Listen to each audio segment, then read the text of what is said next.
Now I know we've all tried birria at some point, most of us, right? Whether it be tacos or quesadillas. But today I'm gonna introduce a totally different recipe, right?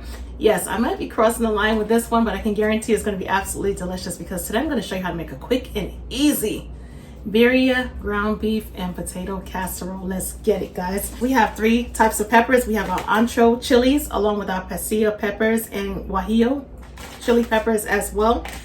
What we are gonna do, because these peppers are literally roasted, toasted, and dried out, we're gonna go ahead with the sharp scissors, kitchen scissors of course, and we're just gonna cut across. And the reason why we're doing that is because we want to go ahead and remove the majority, if not all of the seeds out of the peppers. Simply because if you hold on to the seeds, your tongue is going to be on fire. That's the only way to say it. It's going to be super spicy. It's just like eating a jalapeno pepper without removing the membranes and the seeds, because all of the heat is locked into the seeds and the membranes. Not so much the pepper or the shell of the pepper. The shell of the pepper pretty much gives you that nice flavor, but the seeds, they bring the heat, baby. So as you can see, I'm just removing all of those seeds. Got my gloves next to me, but why are they not on my hands? It is what it is, right? If you're gonna be doing this, make sure you either wear protective gloves if you have sensitive skin, or you wash your hands thoroughly, really, really good. All right, if you don't have a kitchen shears, as you can see, just get in there and remove the stem with your hands, because the peppers are dried enough in order for you to manipulate the peppers the way you want to. Up next is our guajillo peppers. I'm gonna go ahead and do the same thing. Open it on up and extract the seeds. Now, I know you may look at these peppers, right, if you've never had them before, and you're probably like, these things are dry to the bone. Like, what purpose can they serve? You'd be surprised. They're gonna give us smoky flavor. Some of the peppers are milder than the other peppers. Some are like medium heat peppers. And just in case you're thinking if it's gonna be too spicy, it's not gonna be too spicy. We're gonna go ahead and toss this in the garbage, of course, because we don't need those seeds. We're gonna move right along to seasoning our potatoes. These potatoes are cubed. All right, let's get the party started with adding some oil. We're gonna go in there with a pinch of salt and ground black pepper. Ground meat is gonna have more than enough flavor, and we wanna be able to taste the flavors from the meat. You know what I'm saying? We want all of the flavors to work together without over seasoning. Let's add some granulated garlic along with some chicken bouillon for a nice little extra added flavor. Let's go in with a smoky element of paprika. If you have regular paprika, you can use regular paprika. It's just not gonna have that smoky element of flavor. It's gonna give it a nice color, however. Let's add some of my Cooking with Tammy all-purpose seasoning. Now, this is not your typical all-purpose seasoning like Slap Your Mama or McCormick. Totally different. We're gonna get in there, we're gonna mix it on up. Make sure the seasoning is stuck onto the potatoes, of course. If the potatoes are a little dry, no worries, add some more oil. Let's loosen things up just a bit. And in the meanwhile, we are gonna turn our oven on to 400 degrees Fahrenheit. Get that oven hot and preheated. And we are gonna go ahead and get our 9x13 casserole dish. No need for any butter or oil in the dish.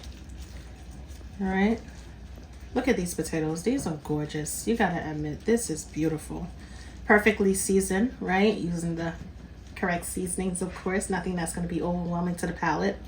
And that's it. Once it's situated in the pan or in the casserole dish, we're gonna place it into the oven, 400 degrees Fahrenheit for about 20 minutes. If you wanna go ahead and flip the potatoes halfway through, you definitely can. And that's about it. We're gonna cook them until they're nice and crispy on the outside, but fork tender on the inside. To a pan where no hot oil is actually needed, we're gonna toast our peppers. And we're gonna place it in a hot pan. And the reason why we're doing this is because we wanna release all of the flavors and aromatics within the peppers. Once we start to incorporate them with the recipe, they're gonna have the ultimate flavor. All right, Let's add our onion because we're gonna be toasting up our onion as well. We're gonna go to the fullest with this recipe, even though we have 25 minutes on the clock left. Yes, I'm still looking at the clock. All right, this part should take about 3 minutes because the pan is nice and hot. Once you start smelling your peppers, you're gonna remove the peppers. If you start smelling your onions, of course, flip it on over and toast the other side as well, because I know I'm smelling the onions. And once you start to smell your garlic, toss it around in the pan as well. I'm starting to smell the peppers, so I'm gonna go ahead and remove them from the pan. Yeah, the poblano peppers smell good. And I think I'm smelling the ancho chilies as well. We're gonna add some boiling hot water. And this is gonna rehydrate the peppers. All right, we're gonna let it sit in there for about 5 to 10 minutes. We went ahead and pulled out our trusty blender. Into our blender, of course, we are gonna add our rehydrated peppers, along with our garlic and our onions. The onions got caught in the mix. To be honest with you, I did not have intent to add the onions or add water to the onions, but it is what it is. All right, add a little bit of the broth. Small amount goes a long way. We have cinnamon in this ramekin along with Mexican oregano. We also have some cumin, salt, ground black pepper, and anything else that and cinnamon, ground cinnamon, of course. If there's anything that I forgot to mention, don't worry about it. It will definitely be in the ingredient list in the description bar. Let's add some tomatoes. Gonna add our leftover garlic powder. Let's add some apple cider vinegar for a contrast of flavor. Let's add some bay leaves and our beef broth. If you don't have beef broth, of course, you can add some bouillon with water, which is what I did.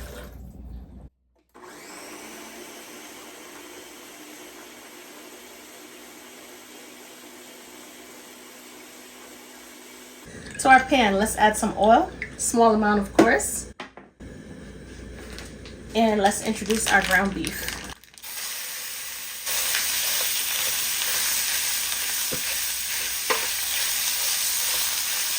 Because this is 85-15, we don't have any excess oil, right? Any small amount of oil that you may see is the oil that I'm going to use to saute our onions. Let's add some salt, ground black pepper to the ground meat. Give it its own individual flavor, along with a little bit of bouillon and garlic powder. Now we're gonna season that really well. So no need to overdo the thing. All right, let's incorporate our onions with the ground beef, of course. Let's add a little bit of my Cooking with Tammy seasoning. Even though it says chicken, has no chicken properties, no chicken ingredients. All right, that's gonna bring up an additional element of flavor, of course. And we're gonna give it a toss about maybe 1 to 2 more times. It's time for us to add our sauce.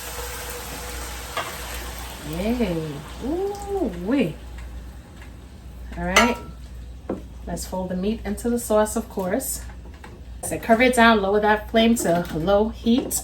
Allow it to come to a slow simmer for about 10 to 15 minutes. And once we're done, we're gonna pull our potatoes out of the oven and we're gonna put this casserole together. Check out our Birria style ground beef. This is gorgeous, nice, rich, deep color. Ooh, you can see all of the pieces of the guajillo peppers mixed in between. Oh my goodness, this is gorgeous. Smells amazing. Check out our beautiful golden brown roasted potatoes. Ready to go and meet up with our beautiful ground beef. I'm gonna go ahead and place it on top just like that. To our beautiful potato casserole. Use the back of the spatula to spread the meat onto the potatoes. Ooh, this is gorgeous. It smells amazing, y'all. Oh my goodness.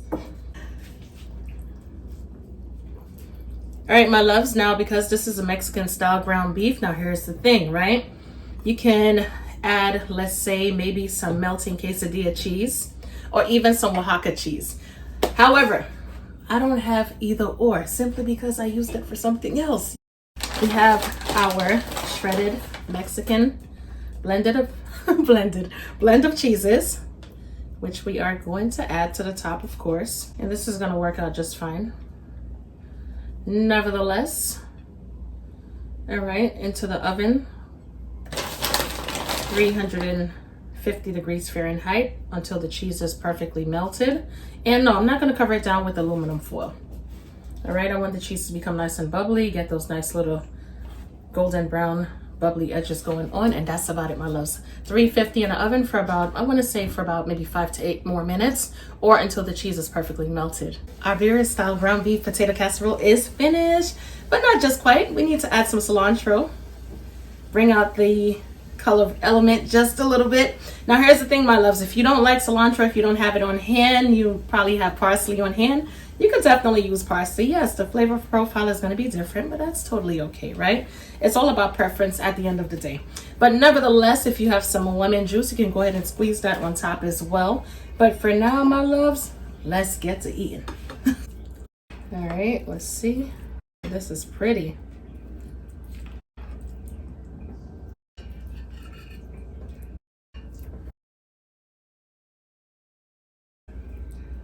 Look at all of the seasoning locked into the potatoes. Woo! This is pretty. Let's add some more cilantro because yes, I am a cilantro lover. If you want to add some freshly squeezed lime juice on top, you definitely can. My lime is squirting every place besides where it needs to squirt. But nevertheless, just leave it there for garnish. And we have some consommé left over. Add a little bit of that if you want. Right?